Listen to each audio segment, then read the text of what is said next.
Namaku Farida. Aku lahir di sebuah desa kecil di Jawa Tengah. Tempat di mana waktu seolah berjalan lebih lambat dibandingkan dunia luar. Udara pagi selalu segar, dipenuhi aroma tanah basah.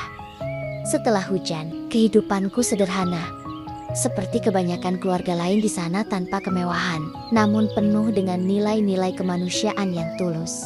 Aku adalah anak bungsu dari 5 bersaudara. Ayah bekerja sebagai buruh tani, sedangkan ibu mencari nafkah dengan menjual sayur keliling dari rumah ke rumah.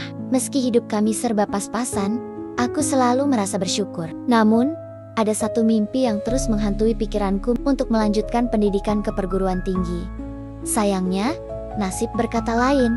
Saat lulus SMA, uang kuliah yang mahal membuat mimpiku luluh lantak menjadi debu. Dengan hati berat, aku memutuskan pergi ke Jakarta. Kota besar itu adalah harapan baru bagi orang-orang sepertiku.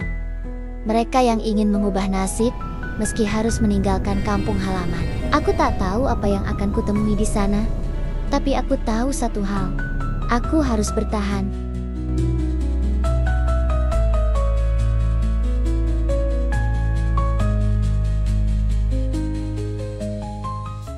Jakarta menyambutku dengan suara bising klakson dan asap kendaraan yang memenuhi udara. Semua tampak begitu cepat, begitu padat, dan begitu asing. Kereta yang membawaku dari desa berhenti di stasiun Gambir. Dan saat turun, aku merasakan ketidakpastian yang menusuk tulang.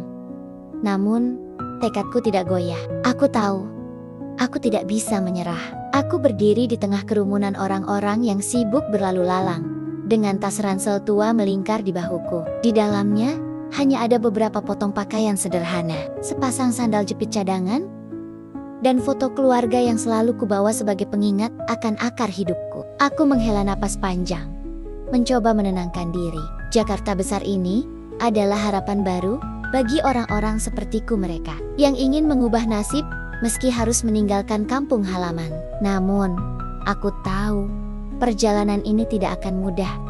Hari pertama di Jakarta terasa seperti mimpi buruk. Aku berjalan tanpa arah, mencoba menemukan agen tenaga kerja yang disebutkan oleh tetangga di desa. Jalanan penuh sesak dengan kendaraan, dan asap knalpot membuatku sesak napas. Aku belum terbiasa dengan ritme kota besar ini. Setiap kali aku bertanya kepada orang-orang di sekitarku, mereka hanya menjawab dengan dingin atau bahkan mengabaikanku. Rasanya dunia begitu kejam, sangat berbeda dengan desa yang penuh senyum dan salam hangat.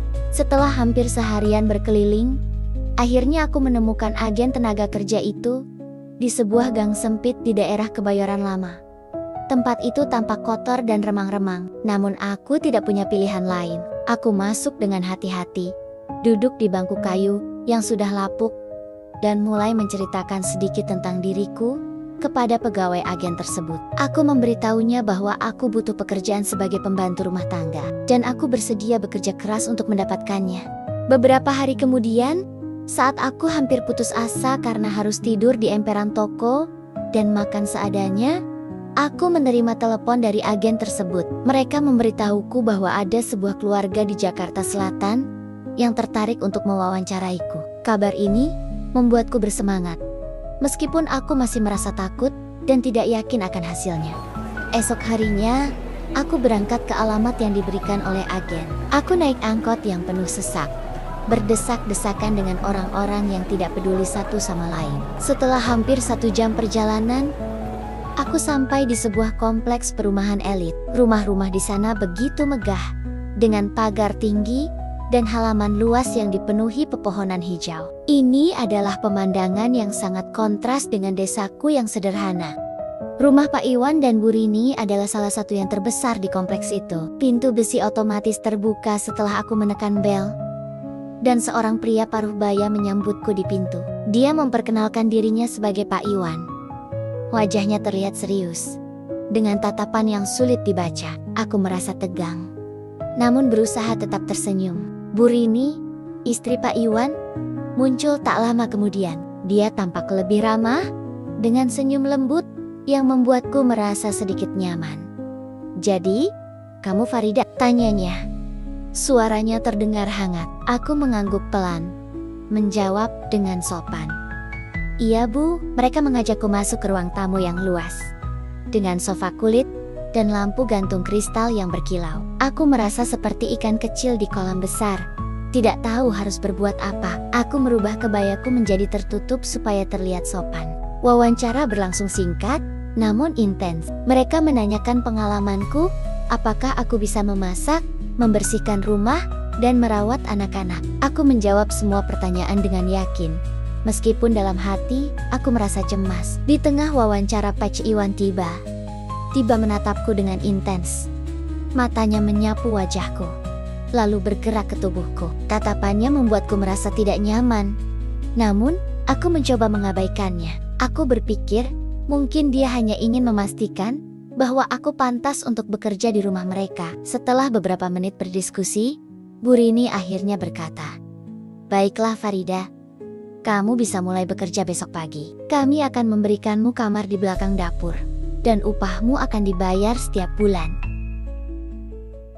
Hidup di rumah Pak Iwan dan Bu Rini membawa ritme yang terasa begitu mekanis, namun penuh tekanan. Setiap pagi, aku bangun sebelum matahari terbit, menghirup udara dingin sambil menyalakan lampu dapur. Pekerjaanku dimulai dengan membersihkan seluruh rumah, menyapu lantai marmer yang berkilau, menyeka debu dari perabotan mahal, hingga mengepel sampai tidak ada noda tersisa. Bau pembersih kimia seringkali menusuk hidung, tapi aku sudah terbiasa. Setelah itu, aku harus menyiapkan sarapan untuk keluarga. Bu Rini jarang makan di rumah karena sibuk dengan pekerjaannya sebagai direktur di sebuah perusahaan besar. Dia hanya sesekali muncul, memberikan senyum singkat sebelum buru-buru pergi. Namun, ada satu hal yang mulai mengusik kedamaianku Pak Iwan. Dia seringkali muncul tanpa alasan jelas saat aku sedang bekerja. Kadang dia hanya berdiri di ambang pintu dapur, memperhatikanku mencuci piring atau memasak. Tatapannya terasa berat, seolah menyimpan sesuatu yang tak ingin dia ungkapkan.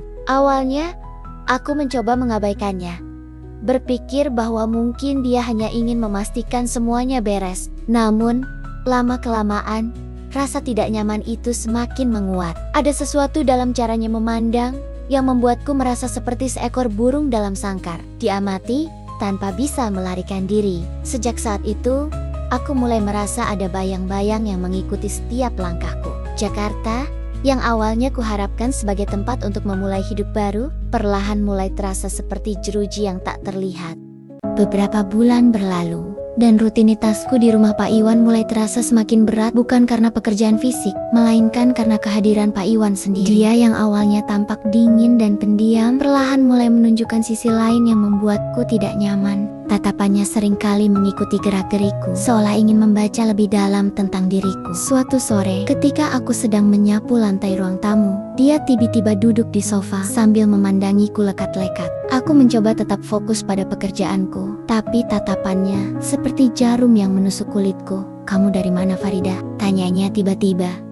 Suaranya terdengar santai namun penuh selidik. "Dari desa di Jawa Tengah Pak," jawabku singkat, berusaha menjaga nada suara tetap sopan. Dia tersenyum tipis. "Aku tahu kamu pasti rindu rumah. Apa keluargamu baik-baik saja?" Aku mengangguk pelan, merasa ada sesuatu yang aneh dalam percakapan ini. "Alhamdulillah, baik Pak."